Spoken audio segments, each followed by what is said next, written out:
Good morning or afternoon, everyone. My name is Mike Boyd, founder of iRecon, and today I'll be your host. Hopefully, I do a halfway decent job, and Brian does a pretty good job, and we'll be able to do this again.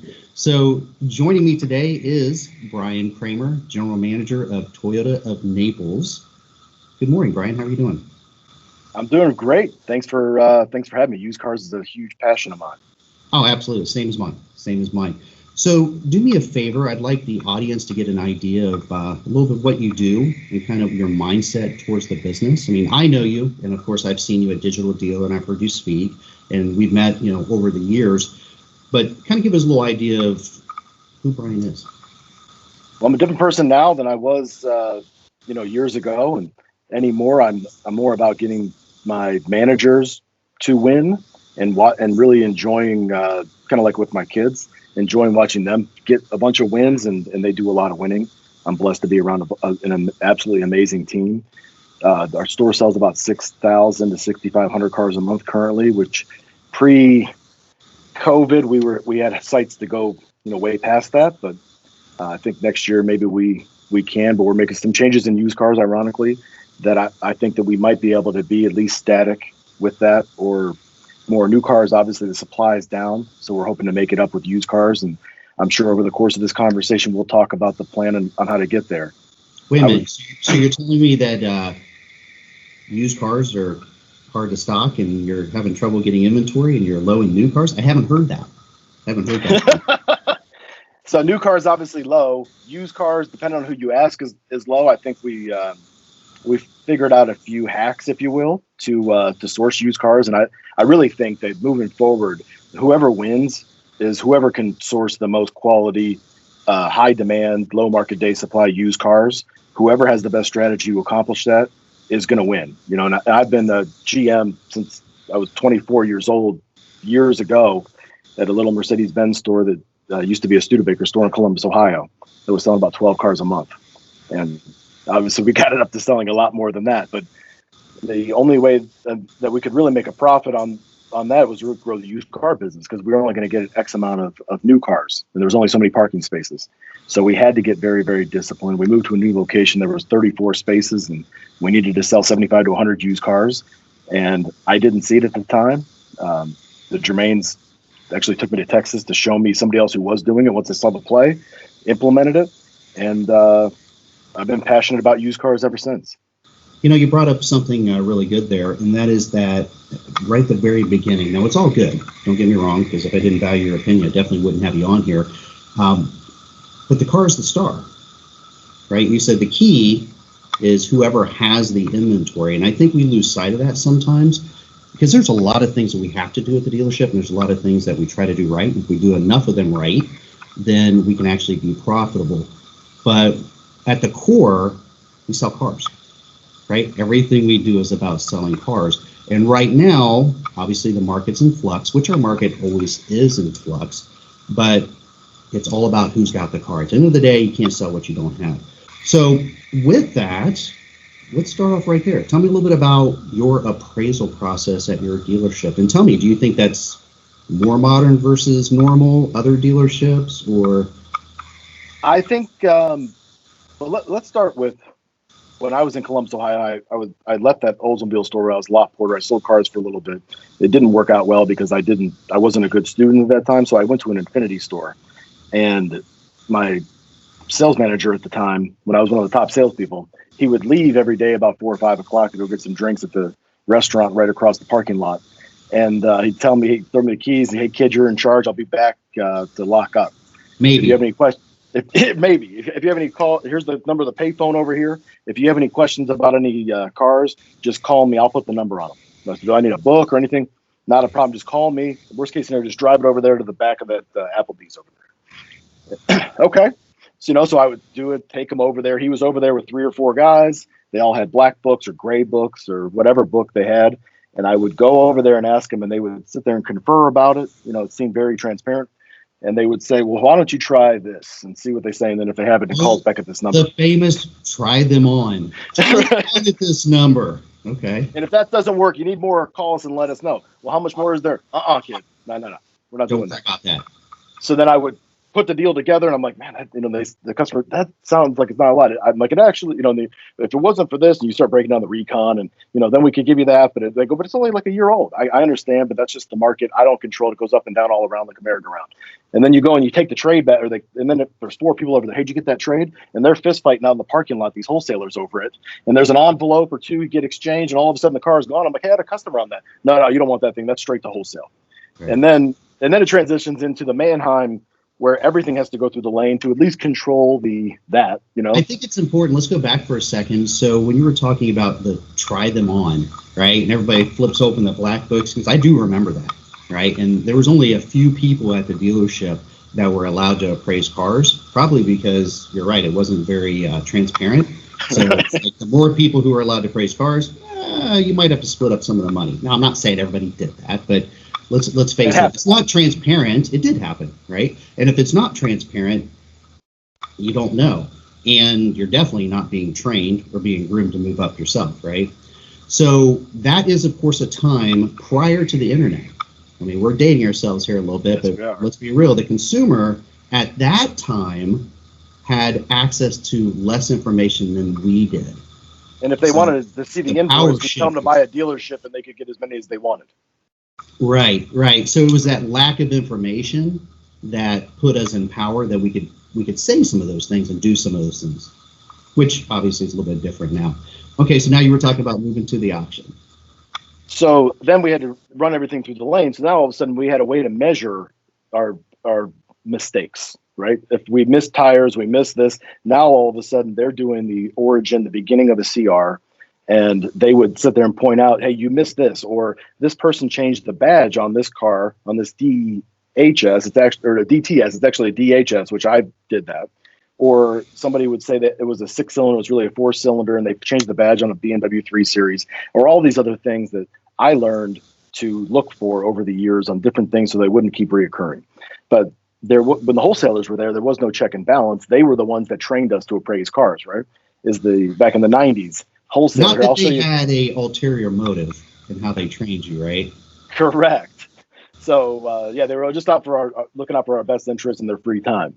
So taking us to the dog track. And so then Manheim started at least having some sort of standardization and I guess a kind of like a GIA diamond recommendation where at least there was somewhat of a consistent way, as consistent as CRs can be, on how you're going to grade a car. Then we transitioned to, met some really amazing used car managers, and the Germain Automotive Group, who I was working for back then, which I still work for today. They, were very strong with used cars and still remain strong today.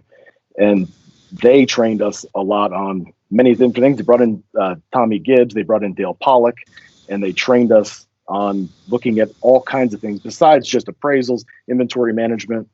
And around that time, we realized that we had to be very disciplined with appraisals when Trade and Marketplace came out, initially with Auto Trader.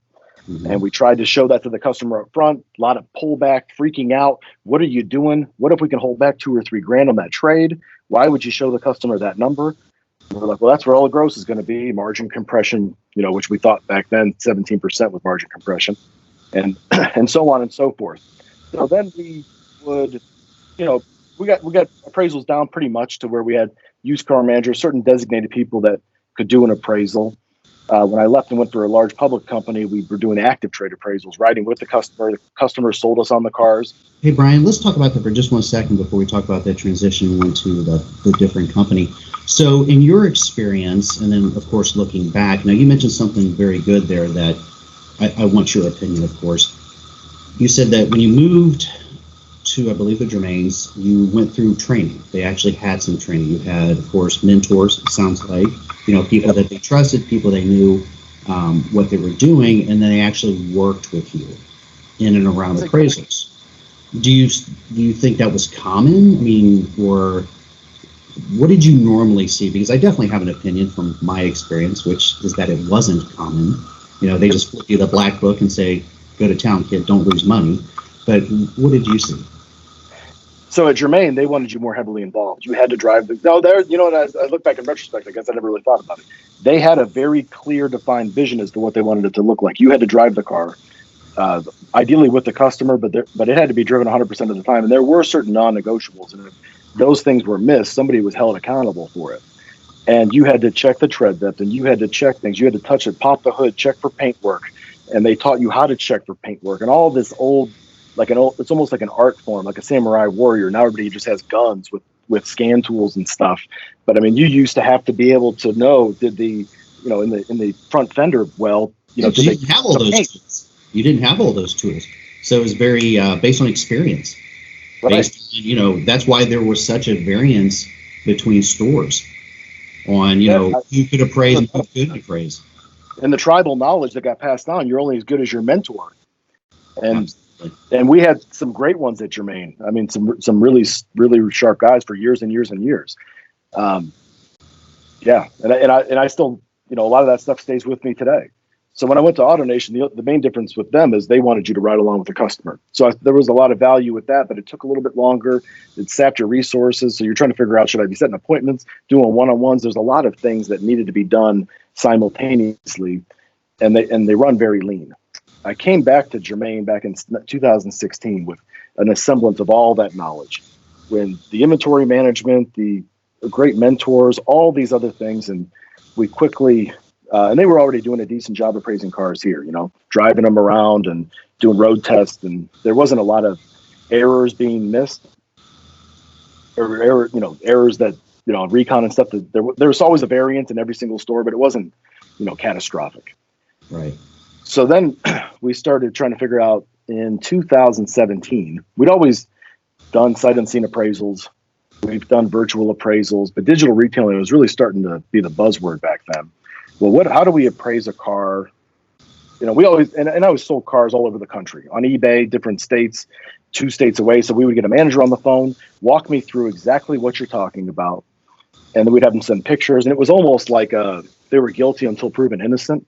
If we were actually going to do something, they had taken to an independent mechanic or technician to get, something for us tangible so that we wouldn't get screwed. We were basing the fact that we thought 90% of customers were liars, and we treated our process like that. And many still do today, I think. So as we started transitioning to virtual software on our website, estimators, trade estimators, which everybody was reluctant to put on the website, we would put it on there. Customer would come in with the value. Now that's an opportunity to make some gross. That's an opportunity to drag off of it and tell them why they're wrong. And it was almost like a court hearing. We put them on stand. We put the car up on a lift. You see this? You see this? You didn't put this on there. You lied about this. You didn't put this on there. So it sounds Trust like, is going down. Even though you're making the transition, which I hear that a lot, and of course I see that a lot, where it's very easy to talk about what we should do. Very easy to say that the market's changed, that the consumer demands are different, and that we need to be more relevant, and we need to be more forward thinking. And then we add a lot of these tools. But just like you said right there, stores struggle that they add these tools to try to add transparency. And of course, most taglines are one of the easiest, most transparent, car purchases you ever make. $5,000 over KBB. Right. And then the consumer comes in, and then we immediately plug them back into our old way of doing things, like you said. It's like, hey, look, you're wrong, you're wrong, you're wrong, you're wrong, rather than goes up. Right. Okay. Yeah, collaboratively with them. Hey, do you see why this is? And do you see why this is? And I'd be lying if I said that we just came out of the womb. All of a sudden, it was like, whoa, as a light bulb went off, now we're doing this, right? It was massively painful, and it was outlasting everybody, and everybody pulling each other's hair out. And it started with really the sight unseen appraisal, because I said, look, if we don't control this process and we don't clarify it, it's just like culture. You've always got a process. It's just a matter of who's controlling it. Either, the huddle is controlling it, or we're controlling it. But acting like it's not happening, putting your head in the sand is a fantasy world.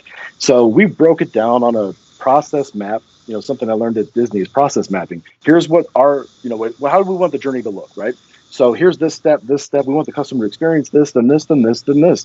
Perfect world, right? Now let's compare our process to that process. Whoa, that's god awful, right? So now let's look at the pain points, the friction points, the gap. How do we attack that? Oh, there's no way to attack that. No differently than right now what we do with digital retail tools. Oh yeah, we'll give you payments online. You can build your deal. You can do this. You can do that. And they come in, no, we're not doing any of that.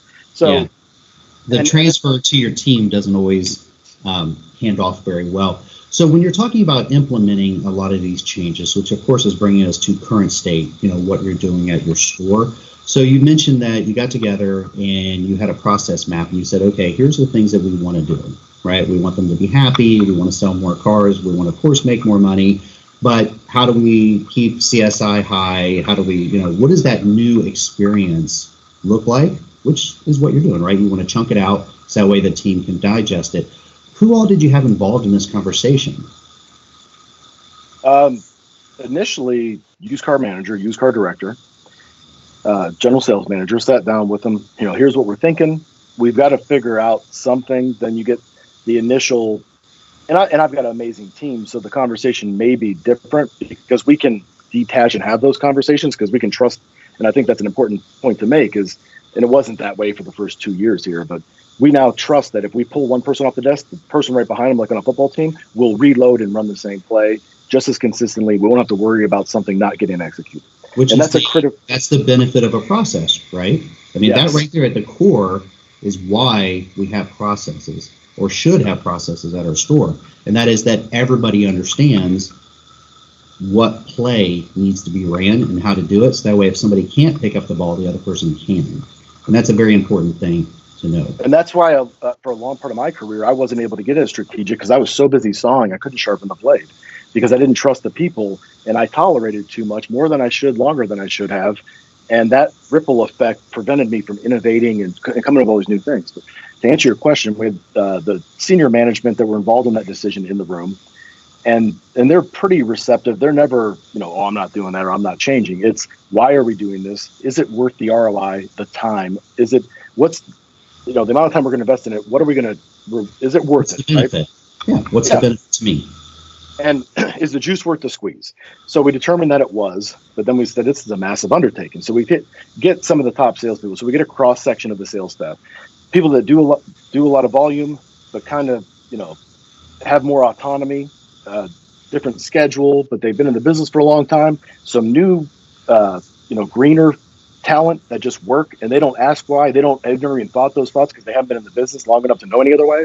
Mm-hmm. And we try to get a cross section of a lot of them that are really smart and try to make them as diverse and different as possible. And internet, floor, equity sales, every different cross section of the new, used, and phone ups. And we asked them all, what are your biggest friction points as an associate? What can we do to remove roadblocks? And the trust initially is, I'm not going to roll the manager that's sitting right next to me because what he tells me is, I don't care what that software says, get him in. And if it's not worth what that thing says, we're not putting that kind of money in the car. I want you to realize that. And that's not today, but that's the way it was. I don't care what that thing says. It's not going to bring that at the auction. I know I've been doing it this long. I don't care what that computer says. That's why they still have people and not computers running dealerships. And obviously you and I both know the answer is somewhere in between, but the consistency and the expectation of clarity for the associates, if it's not the same, even if it's 5% of the time, 10% of the time, even like Amazon, right, where there are going to be losses and there's an expected loss ratio, which I didn't even know what that meant until a couple of years ago. And you can't go into something thinking about, okay, I've got a guaranteed expected loss ratio of 10%. If I can get it to 8%, I'm winning. If it's 12%, I need to get checking in. But I'm not going to build my process around that 10%. What if one of these people does the 10% thing and they don't do this or don't do that and they screw me? Okay, so what? Let me stop you there for just a second. I think you brought up two really good points. One is, of course, it's all about change management, right? And how do you get change management? Of course, it's a team. It takes a team to win. And unfortunately, sometimes our own successes cover up the greater opportunity. So I definitely applaud you for getting with all the members of the team and looking at it from hey, how can we remove the friction? What are we not seeing at our position or our level that you're seeing? But at the end of the day, we all sell to the same customer. We all sell to the same market. We just have different jobs and different ways of doing it. And that, of course, creates the buy-in. And nobody likes having something shoved down their throat that they had no input in. And they say, well, I could have told you this wasn't going to work. How did they not see this and this and this? Well, obviously, because we didn't ask. I've done it, right? Right. The other thing I hear that sounds really apparent is that your team is very comfortable being uncomfortable. They feel like they have a voice, that they can actually raise their hand without being, hurt and say, hey, I have a concern, or I think there's a better way. Let's talk about it. It doesn't mean you're going to do it, but if your team doesn't feel that they have a voice or they can affect change or at least be heard, they start to disassociate.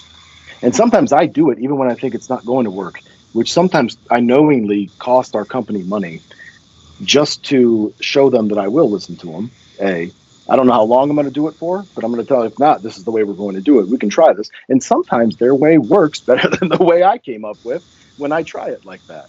So you never know until you do. But if you're not selling cars and like to your point, you don't have all the processes in place to where you're profitable, to where you can afford to do those things because everything else is running tight, because you got a cadence of accountability, with the lag measures, the lead measures, scoreboard, and everybody's aligned towards a common vision. You can't go off with these little skunk works projects and try that stuff. Which is the other piece you just talked about, understanding there's going to be loss.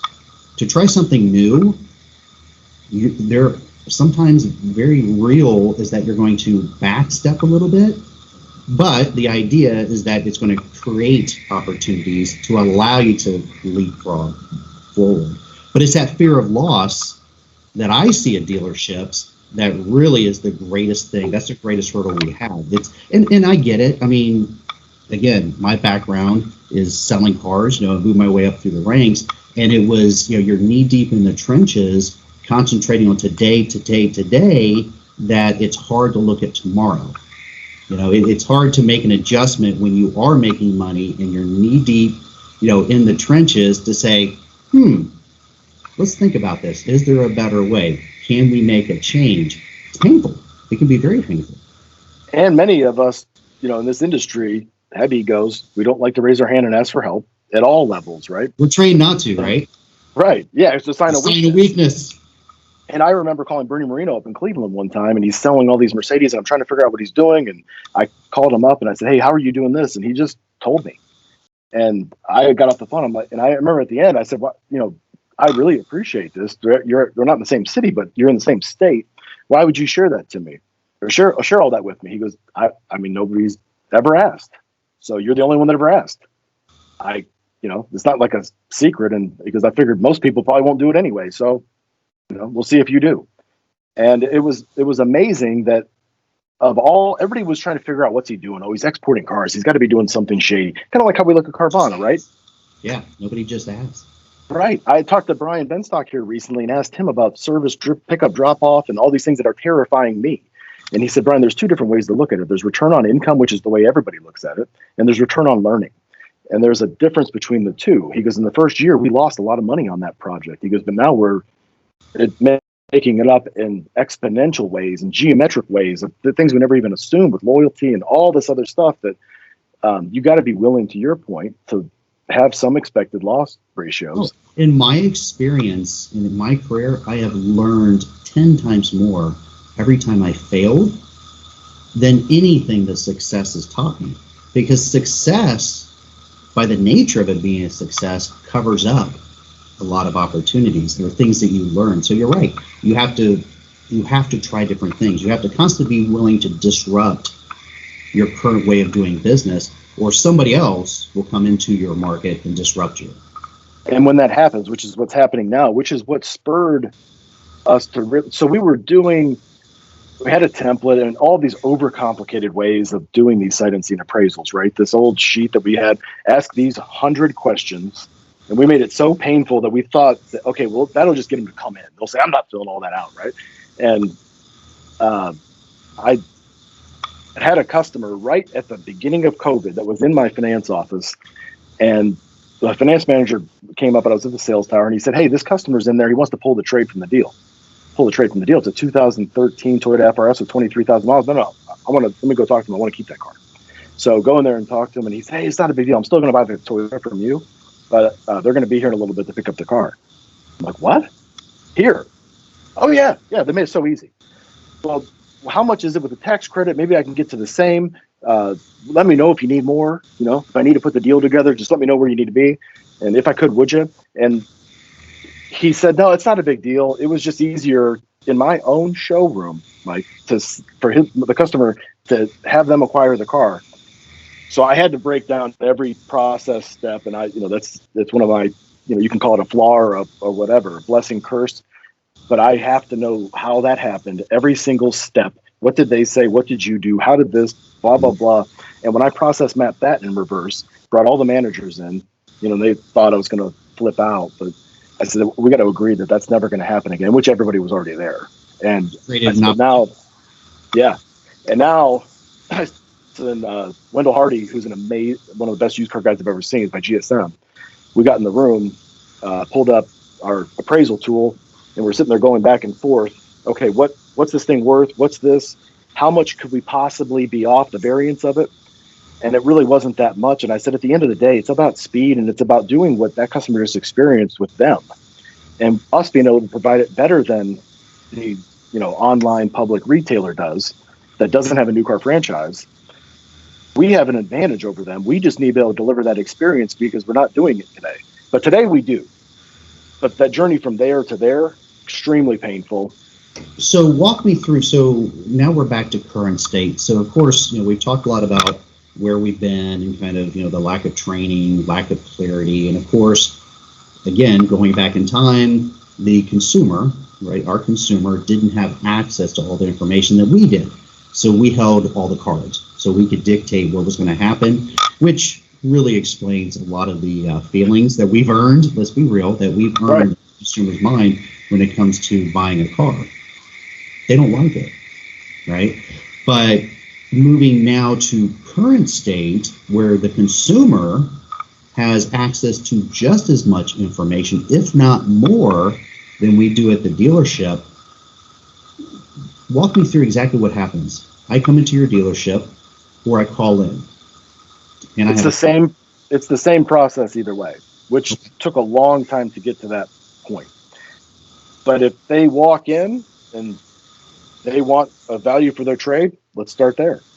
Which, I'm really playing it down how we got from where we were even in 17 to that point. But when Wendell and I started really breaking it down with Ryan Wieben and our whole our whole management team, which are insanely sharp, we all sat there and talked about it. What's the worst thing would happen if we just let the customer drive this experience?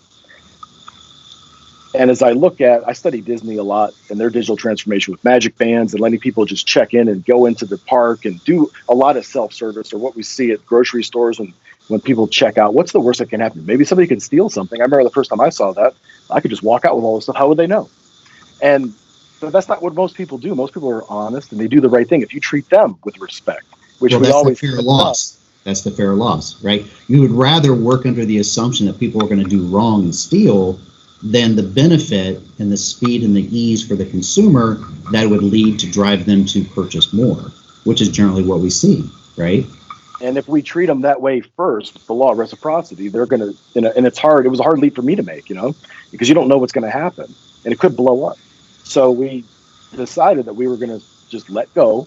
This is around COVID, right? So the timing was perfect because we were doing remote deals and we were half staffed. We were every other alternate weeks because they couldn't be physically here in the event that there was an outbreak. We didn't want everybody to be, an outbreak or whatever. So we tried to figure out how can we empower these salespeople to appraise cars because we don't have the staff. We don't have your salespeople appraise the cars. They do now, but at that point we were throwing stuff out, and even my managers who are crazy innovative, they're like, hold on a second, wait, what did you do? Just like what you just said, right? So, and I said, well, I'd like to get to the point where the customer appraises the car, and they're like, oh my God, why is he doing this again, right? And half the ideas that I come up with like that they don't work, and half of them do. So, but you never know until you try it, right? And you try it with a belief that we're going to burn the ships in the harbor, and that's the only way. And we can always go back, but we're going to at least see it through for 30 days. And it doesn't sound like you're a stick your toe in the water and see if it's cold. You're like, hey, look, if I'm going to jump in this water, I'm jumping in. Cannonball. It's we're either doing one or the other. So yeah, we're either not doing it or we're doing it. So when we did it, we had to sit down. We ran it out too fast because the salespeople got overexcited. A lot of adrenaline flowing. Wow, we're all used car managers now, and we can do this, and do this, and do this. So I tried to microwave it. It needed to be more slow cooked. So we had to pull it all the way back in because I'm like, whoa, I started hitting the panic button and then do a lot more training because I rolled it out real quick. Okay, here's what it is. We're going to do this. Boom, boom, boom. Got it. Like nodding their head. Good. Okay. Just don't mess it up because if not, I'm going to take it away. No. But nobody wants to raise their hand and ask for help because they all want to, nobody wants to be the one that doesn't know. They're now managers. Right. So they love the autonomy. Some of them took it too far, but I will say now that nobody wants to give it up. Once you have that ability to have that speed, that velocity, and we severely underestimated our people. We hire good people. We recruit good people. We train them. We put them through a rigorous, personality assessment and interview process, try to talk them out of working here. And when you do that, kind of like the military, you have good people, and then you got to trust them. You got buy-in. They have an idea. You got to empower them. They're actually joining, right? The Yes. cult of the car guy. Right. So, speaking of that, so you're mentioning now that of course they're appraising. What tools do you give them? So of course you're going to train, right? Training is one thing, but what tools do you give them in which to use? So we have an iPad with our digital retail tool, which is a online iPad in showroom omni-channel iPad tool, and they put the information in there. From there, there's an API that pushes into vAuto. But I don't need them to be in vAuto because vAuto is more of a coach's dashboard. I just need a player's dashboard. And I just need them to get the basics and have them with the customer experiencing, taking some pictures, and what we've always wanted. So they're doing this hand in hand with the consumer. Yes. Oh, yeah, that's the only way. And it's the huge benefit because there's some downsides with it too. You can't when the customer sees it that transparently. The things that I was embedded in my DNA, over allowing, under allowing, you can't do it. Don't tell the consumer anything. Right. Liars are liars. Just keep them in the dark like mushrooms. And when they see it and they're like, wow, you're really pulling the curtain back. And we're about to put Apple TVs that are going to mirror this as we're doing it. But what are you going to do? There's no 3-card Monty when they're doing it with you. And what we find, or I've found, is that the customer will say, you know what, they feel bad for the salesperson. There actually is a little ding over here I think that you missed, because they don't want them to get in trouble. Because it's different with the salesperson than it is with the manager. Manager, it's almost like me versus you. I'm, a pitched battle, a winner and a loser. But with the salesperson, if we do the needs analysis correctly and they really care and they're genuine, authentic, sincere, the customer doesn't want to take advantage of them. Once they get to know them, because the majority of people are not bad people. And if you have an expected loss ratio of 5-10% of people that maybe do take advantage of it, okay. The dollar amount of that, like under allowance, over allowance. I was so focused on under allowance, I wanted to be at $750 to $1,000. The reality of it is this: when you take a look at the aggregate of the total, 500 plus cars a month that we sell, there's whatever it was, 15% under allowance, and there's some over allowance. And when you add it all together, it was about $30,000 a month. Now take the $30,000, divide it by that, you're maybe $175, $200 a car. Now, for the speed, the agony, the trade wins that you don't, the book going down, that is absolutely not worth it. If you miss 5 trades, on certain cars of ours, you've already shot yourself in the foot, not to mention all the ancillary money that flows around. Which, especially right now in today's market, you can't afford to you just simply cannot afford to miss one. Yeah, because in a lot of cases, I'm guessing that car coming in is more valuable than the car you're selling. And really, a customer. Correct. Yeah, and doing the right thing. And the salespeople feel so much better about it. They're so empowered. And if somebody recruits them, which our people get recruited all the time, well, will you let me appraise my own cars? Hell no, I'm not going to let you appraise your own cars. Oh, why not? Oh, you don't. Well, and they're thinking, you don't trust me? You don't know how to do it, rather than saying, hey, here's a great opportunity to train you to do it. And guess what? Doesn't that lead to future managers? Aren't you actually filling your pipeline to scale your business? And not just that, their managers who were out there appraising all these cars all day long are now leaders, not managers. So now they're doing coaching, one-on-ones, developing them, career path training. Where do you want to be? Goal setting, the cool stuff, the fun stuff, not just out there. It was 97 degrees down here, like 88% humidity yesterday. That's a tough gig. That's impressive. They earn what they make. but that is not easy at all. In that heat, humidity, it's brutal. Now, let me ask you a question. So when you look at the old way, right, and this is really, we're only talking a handful of years ago, right, but our market is drastically changing. You know, if the pandemic taught us anything, it's that, hey, things can change on a dime, and it wasn't like it wasn't evolving anyways. But if you look at when you got there and your success rate in taking cars in, because remember, the car is a star. At the end of the day, everything we do at the dealership is about selling cars. And you have to have cars to do that. So again, it goes back to the appraisal. If you look at your success rate, or what we would always call look to book, you know, how many times are you looking at cars versus actually booking the deal? How much of a jump have you seen? What kind of percentage are you that much more accurate in actually taking cars in? Okay, so I'm glad you asked this question because nobody ever asks it really in that way. So it actually has gone down. And I'll tell you what I mean by that. So we would try to figure out who the buyers were. And we would try to figure out if the terms and conditions are agreeable. Is this something you think we could wrap up? Now, if we didn't have a favorable answer to that, maybe it doesn't go that much further in 2016 down the road to the sale. And we're not going to put them on paper unless they're ready to buy. So as we're pre-qualifying them, sizing them up, asking them buying questions, all the ways that I was taught, those might not see an appraisal or a menu. So in reality, that our look to book, we were pounding our chest. We're at 60%. We're the best. We're great. But we were still buying cars at auction. We were buying cars from wholesale. We were doing all these things, but we were selling, candidly, a little over 100 cars a month used back then.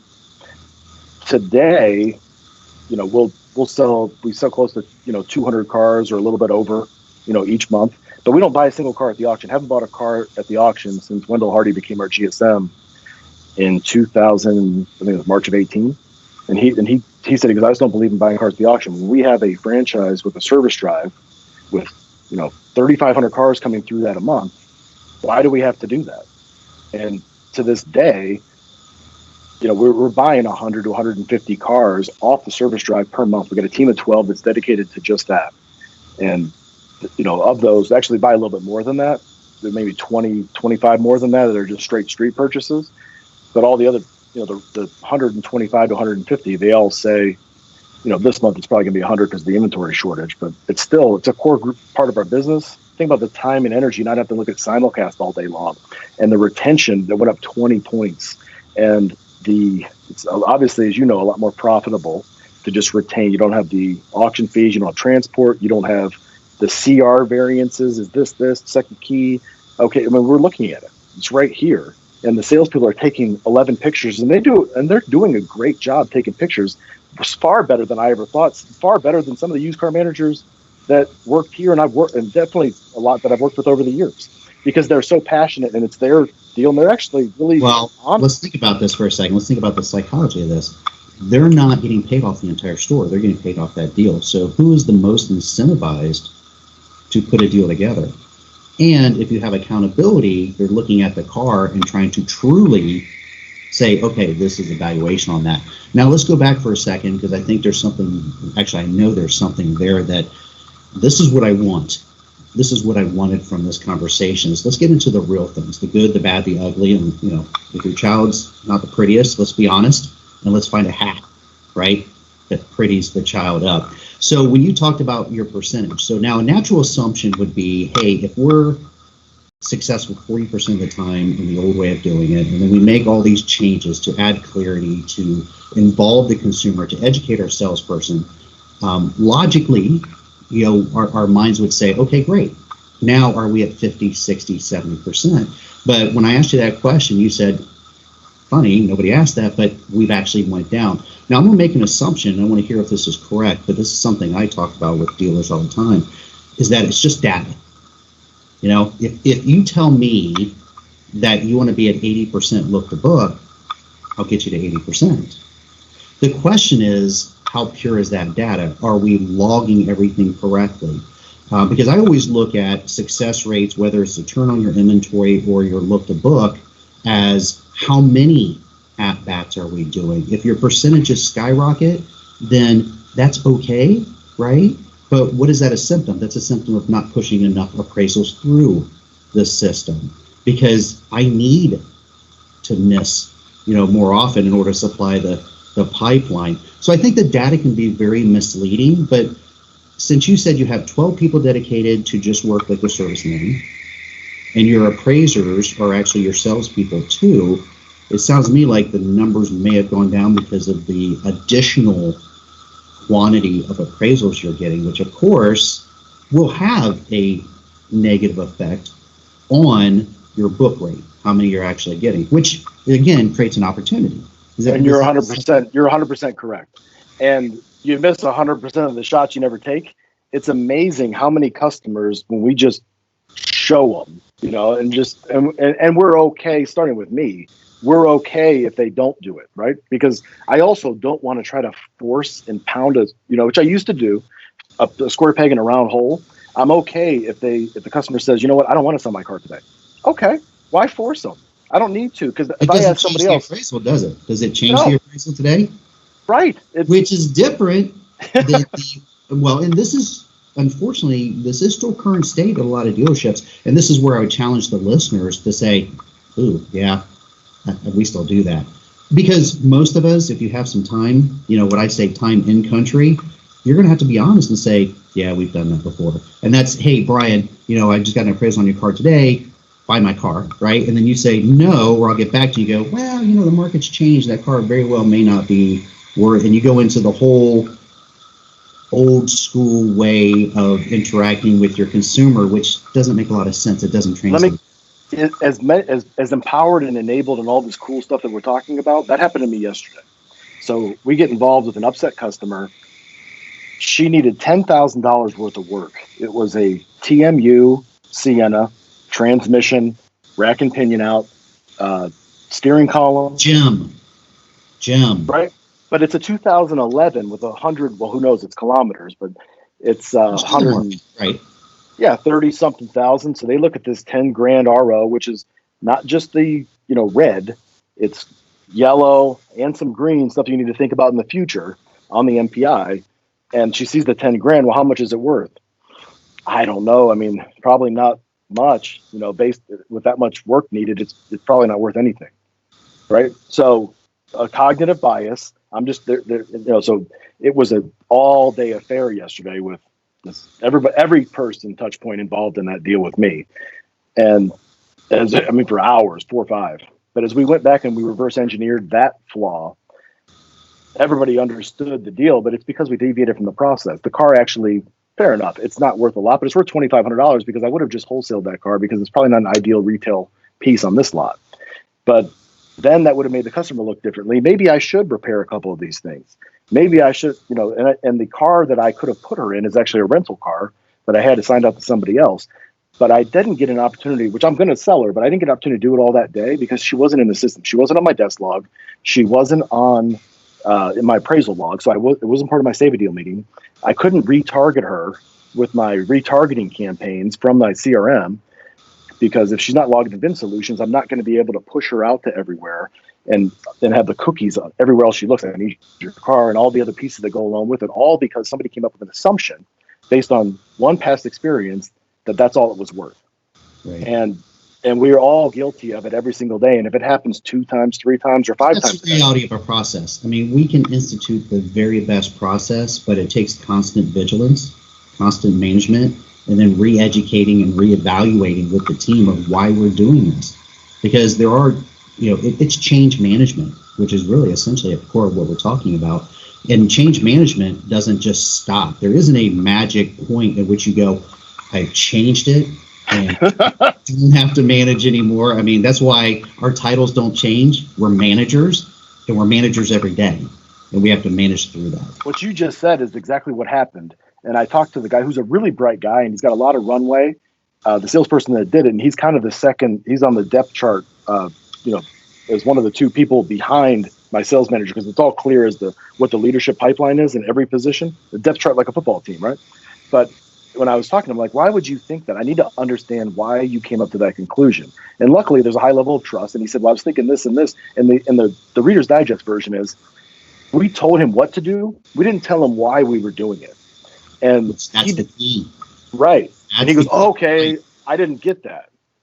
So yeah, so when you were mentioning like talking with the appraiser, so the salesperson going out there with the consumer and educating them, do you find that makes the transaction easier?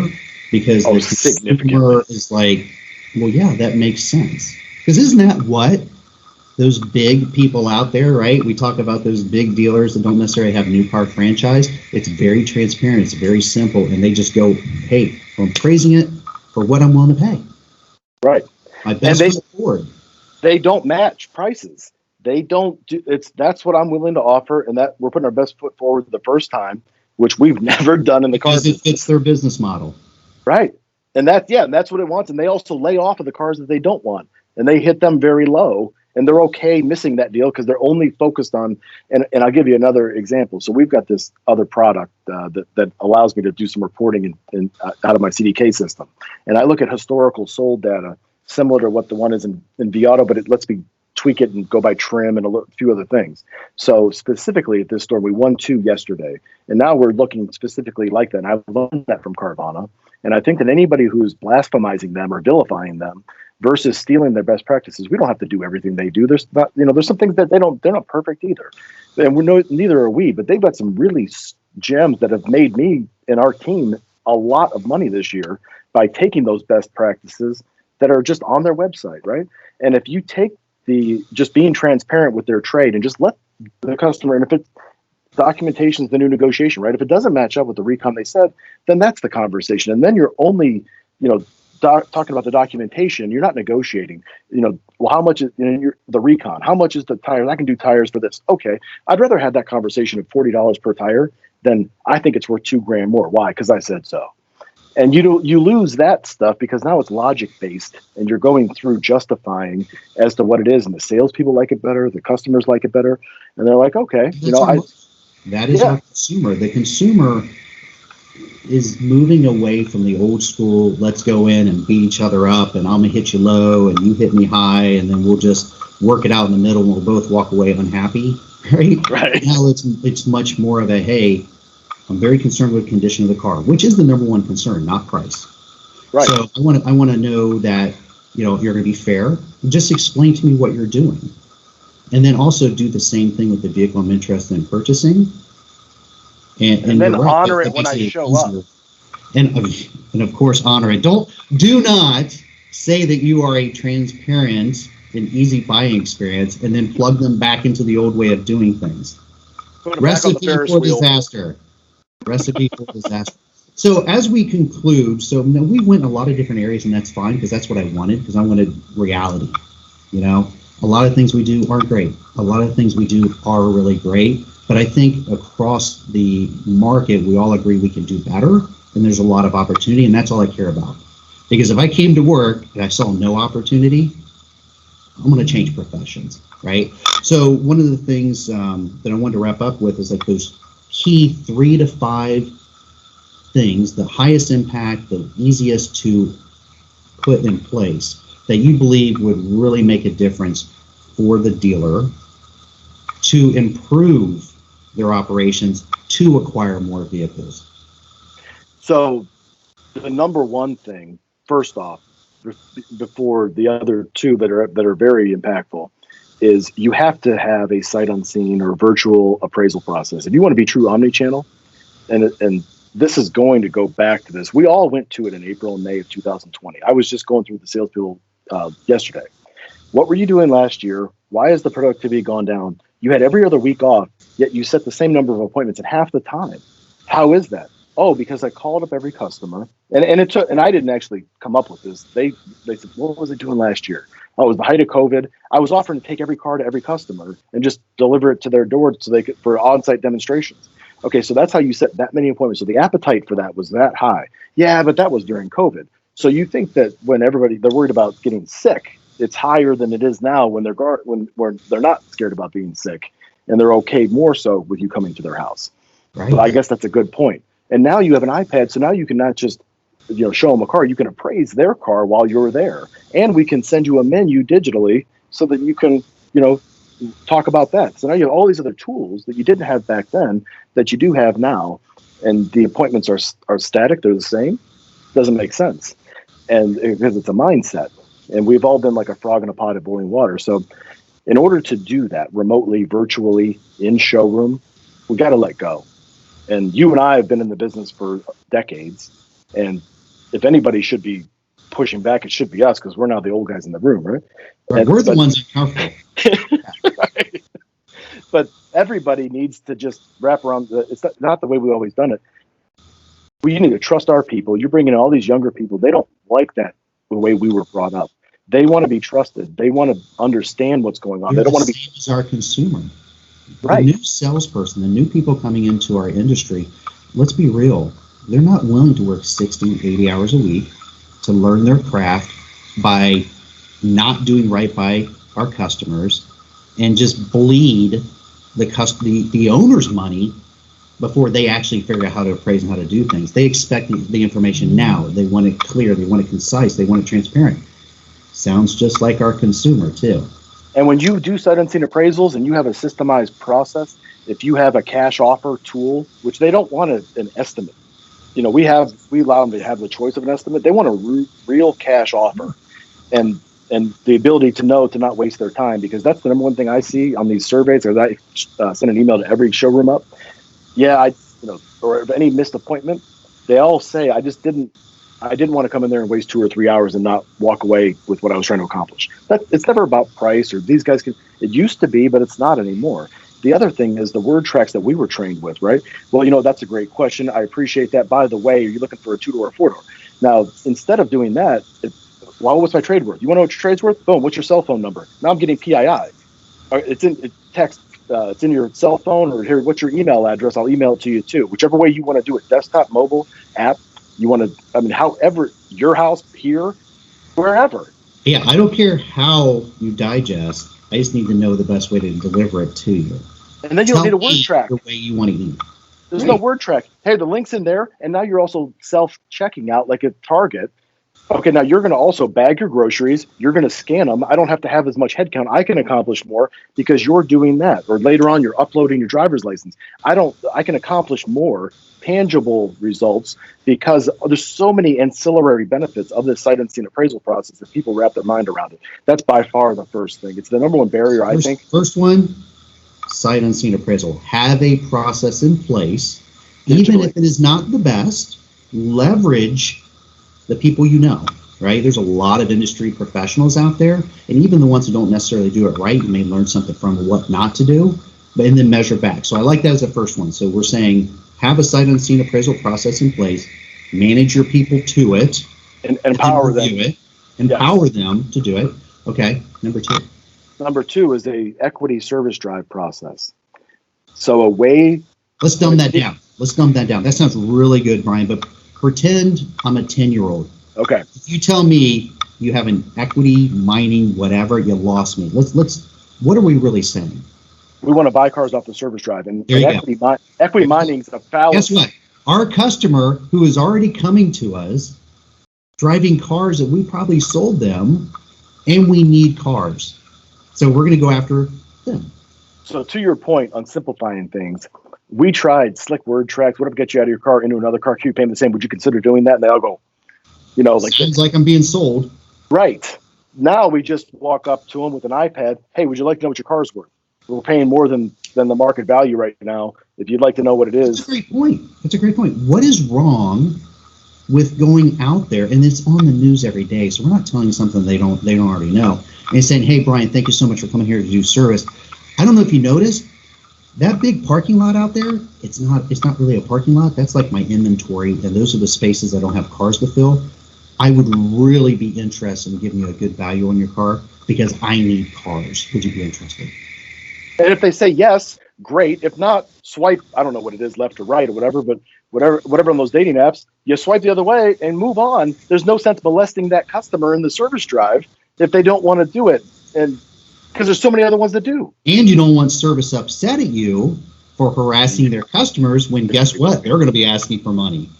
And if you do that, for everybody to learn from my mistakes, if the service advisor sold the work, make sure that internal RO goes back to that advisor before they close it. If you don't do that, they don't like that at all. That's an important thing to know. Yeah, because then they'll push back and they'll torpedo that program. If they know they're getting the work, it's a symbiosis, and it's. I would have to assume from talking to you that your service managers, your service writers, everybody is pretty aware of your inventory situation and why you have people in the lane and what they're trying to accomplish by talking to the consumer. Cindy Lentz, our service director, who's amazing, has embraced this with open arms. She asked a lot of questions up front. She needs clarity. Once she has clarity, she's an advocate for the consumer. Yes, and then she's like, okay, now everybody stay out of my way. I can coach, I can manage this. But we've got them out there really helping customers in the morning. They're on the drive with the valets, with an iPad, but they're also putting plastic on seats. They're asking customers if they need help. They're helping guide them through. So it's not like they're just standing there, hey, I want to sell you a car. And they're actually, we coach them daily not to sell, because that's the hardest thing not to do is for a salesperson to not sell. But typically what we find is, and right now is the perfect time, first of all, half the customers buy something other than what they're driving. Yesterday we had 2 Corollas that bought a Camry, RAV4. RAV4 customer bought LE, went to an XLE. Had a RAV4 XLE that went to a Highlander LE. And you never know, their lives change, and people go from this truck to that truck. And had a customer from a Camry went to a Sienna 2 days ago because their life's changing. They get kids and different things and volleyball. And so assuming that, because I heard this yesterday, we don't have any Avalons. We don't have any Tacomas. Why am I going to go prospect Tacomas to get them to sell us their car? Which is a deadly, deadly thing. And it's so easy to come up with that mindset. It doesn't take much. Look at what their payment is. Stop looking at their payment. Stop looking at their current situation. You just ask them, if I was to pay you above market value, would you sell me your car? That's it. Drop the money, right? Okay, so having a strong engagement with your service drive.